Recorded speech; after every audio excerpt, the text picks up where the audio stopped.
औज़ुबिल्लाहिमिनश्शैतानिर्रजीम बिस्मिल्लाहिर्रहमानिर्रहीम अस्सलाम वालेकुम नाज़रीन। मैं ਤੁਹਾਡਾ ਹੋਸਟ ਮੈਂ ਜ਼ਫਰ ਇਕਬਾਲ ਜ਼ਫਰ MZ TV 2 ਤੋਂ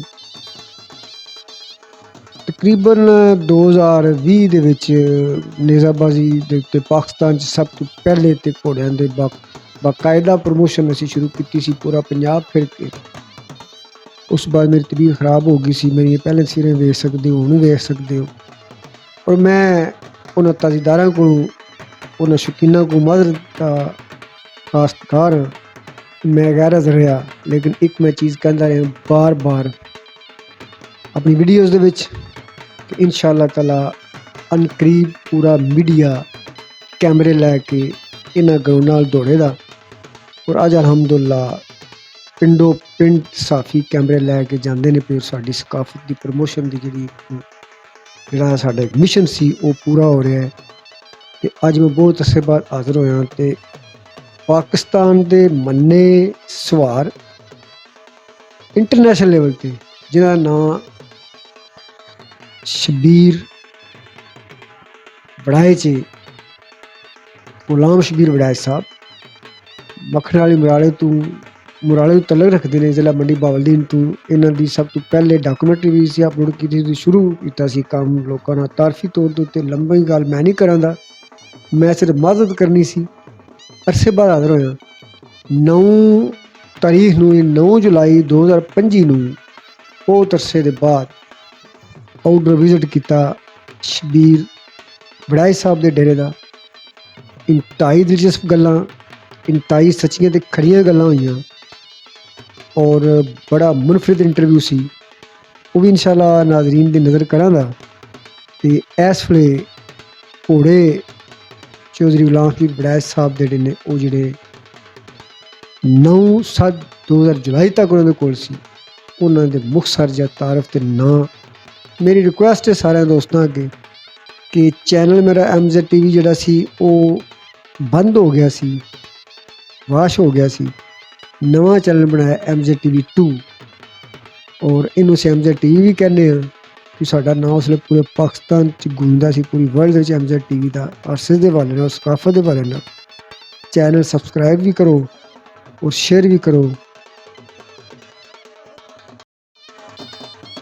एक अच्छे सवार अच्छे घोड़े दे पहचान रखने वाले बंदे ने अपने घर दी ब्रीड दे किहड़े घोड़े रखे ने आओ वेखने। नाज़रीन असी चौधरी शबीर वड़ाइच साहब के घोड़े को आ गए हैं ना, तारफ तो करांदे जाइए। इस घोड़े का की नाम है जी? चौधरी शबीर दे कोनी अल्लाह दा माल है, अल्लाह दा माल है। लेद सटनी मेरी ड्यूटी है, वो मैं दे रहा हैं। नहीं माशाअल्लाह समझ मेहरबानी ना भरावां दी जेड़े आ जांदे ने, चलो साडा भी अनपढ़ां दा भी तारफ दिया करा सकदा। इस घोड़े का की नाम है? ये नाजू असीं आखने आ, निक्का बजांदा है ना आफ्ताब ही। ये नां दा नहीं रखा? नाजू ना ही ते नाजू नाजू नां दा रखे निक्का नाजू। अच्छा निक्का नाजू ना आखने ये नुकरा है? हां नुकरा दा है, थोड़ा जिहा तत्ता। उम्र कितनी है जी? ये दी उम्र हो गई 4.5 तो 5 साल। ते नुकरा भी तत्ता भी होवे किस तरह हो सकता है? ये ना एक खून ही एक तरह सारा तरीके का एक बड़ा घोड़ियां ते असीं घोड़ी क्रॉस करा के ना अच्छा घोड़ी बनाई तो ओहदे विच ये थोड़ा जिहा तरीका है, उही भजन दा बेहतरीन चढ़न दा थोड़ा जिहा तरीका है। ठीक है। ये घोड़ा है ए जेड़ा घोड़ा सुबह रोशन ना है दे सुबह रोशन सुबह सादक रोशन पुत्र सुबह सादक दा पुत्र है। सुबह सादक कित्थे दा होया घोड़ा? वो मेरे कोल घोड़ा होया ते अगों मेरे दोस्त लै गए हैं। ठीक है। ओदे चौथ यानी तुहाडे घर दी ब्रीड है? जा ते वो बहुत अच्छा घोड़ा होया। ठीक है। बड़ा एक ओदा नाम होया वो वीट हो ना ए ना मज्जां बज्जियां ने जी माशाअल्लाह। साडे पिंडां दा कल्चर जिथे मज्जां नहीं हैन वो जिमींदारां दा घर ही नहीं है। ते ये घोड़ा जेड़ा ए घोड़ा जी ये नाम है तलुए आफ्ताब। तलुए आफ्ताब जा ये मेरा एक संगी है अपना फैसल कसर दावर रांझे तो वो भी मेरा इंज समझो जो आफ्ताब है। ठीक वो ही बजाता है ते ओदे जो में हैं। ठीक ते ये अपने घोड़े दा सलार दा। ठीक है। ओदा बच्चा है। ए भी घर दी ब्रीड है, थोड़े घर दा घोड़ा सलार ये दो घर दी ब्रीड है। सारे मां लू केड़ी नस्ल है? ये मां जेड़ी रावी तो आई गई वो ठीक है। रावी दी जेड़े घोड़ियां ने मशहूर है। हां ओदा ओना विच है। ठीक है।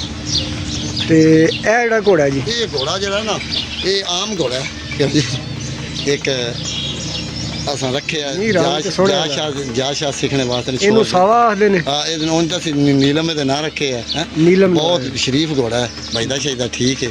ਤੇ ਇਹ ਘਰ ਦਾ ਨਹੀਂ ਸਾਡਾ। ਤੇ ਰੰਗ ਜਿਸ ਨੂੰ ਕੀ ਆਖਦੇ ਇਹ ਸਾਵਾ ਇਹ ਕਮੈਦ ਰੰਗ ਦਾ ਘੋੜਾ ਹੈ ਨਾ ਜੀ। ਇਹ ਵੀ ਆਪਣੇ ਵੱਡੇ ਘੋੜੇ ਦਾ ਉਹ ਤਲੂ ਅਫਤਾਬ ਦਾ ਇਹ ਵੀ ਤਲੂ ਅਫਤਾਬ ਦਾ ਭਰਾ ਹੈ ਔਰ ਇਹਦੇ ਵਾਲਦ ਸੁਬਾ ਸਾਦਕ ਦਾ ਮਾਗੂਲੋ ਭਰਾ ਹੈ, ਇਹਦਾ ਜਿਹੜਾ ਪਿਗੁਲੋ ਭਰਾ ਯਾਨੀ ਇਹ ਵੀ ਘਰ ਹੀ ਬਰੀਡ ਇਹ ਵੀ ਘਰ ਮਾਸ਼ਾਅੱਲਾ ਜੀ ਸਾਹਿਬ ਨੇ ਜੀ ਘਰ ਹੀ ਬਰੀਡ ਕਾਫੀ ਰੱਖੀ ਹੈ ਸਭ ਤੋਂ ਹੈ ਵੱਡੀ ਸਭ ਖੂਬੀ ਹੈ ਘਰ ਦਾ ਟੋਟਲ ਘੋੜੇ ਘਰ ਹੀ ਬਰੀਡ ਕੰਬਲ ਹੀ ਘਰ। ਠੀਕ ਹੈ ਇਹ ਵੀ ਨੁਕਰਾ ਹੈ ਇਹ ਰੈਡ ਰੋਜ਼ ਦਾ ਪੁੱਤਰ ਹੈ। ਰੈਡ ਰੋਜ਼ ਦਾ ਪੁੱਤਰ ਨਜ਼ਰ ਇਹਦੀ ਵੀ ਕੱਸੀ ਤੇ ਮੇਰੀ ਵੀ ਕੱਸੀ ਯਾਨੀ ਨਜ਼ਰ ਥੋੜਾ ਕਮਜ਼ੋਰ ਹੈ ਇਹ ਕਾਕੇ ਦੀ ਡੈਮੇਜ ਹੋ ਗਈ ਹੈ ਹੂੰ ਇਹ ਤੇ ਘੋੜੀ ਸੂਈ ਹੈ ਹੈ ਵਜਾਉਂਦਾ ਮੈਂ ਇਹ ਹੀ ਹਾਂ ਤੇ ਹੁਣ ਮੇਰੀਆਂ ਵੀ ਡੈਮੇਜ ਇਹ ਸਾਡੀ ਜੋ ਦੀ ਰੌਣਕ ਬਾਬਾ ਬਣੀ ਹੈ ਕਿਉਂਕਿ ਇਹਦਾ ਨਾਂ ਕੀ ਰੱਖਿਆ ਜੀ ਇਹਦੇ ਨਾਮ ਹੈ ਰੇਸ਼ਮ ਰੇਸ਼ਮ ਹਾਂ। ਮਾਸ਼ਾਅੱਲਾ ਹੈ ਵੀ ਰੇਸ਼ਮ ਵਰਗਾ ਜੀ ਤੇ ਇਹ ਆਇਆ ਆਪਣਾ ਰੈਡ ਰੋਜ਼ ਦਾ ਪੁੱਤਰ ठीक है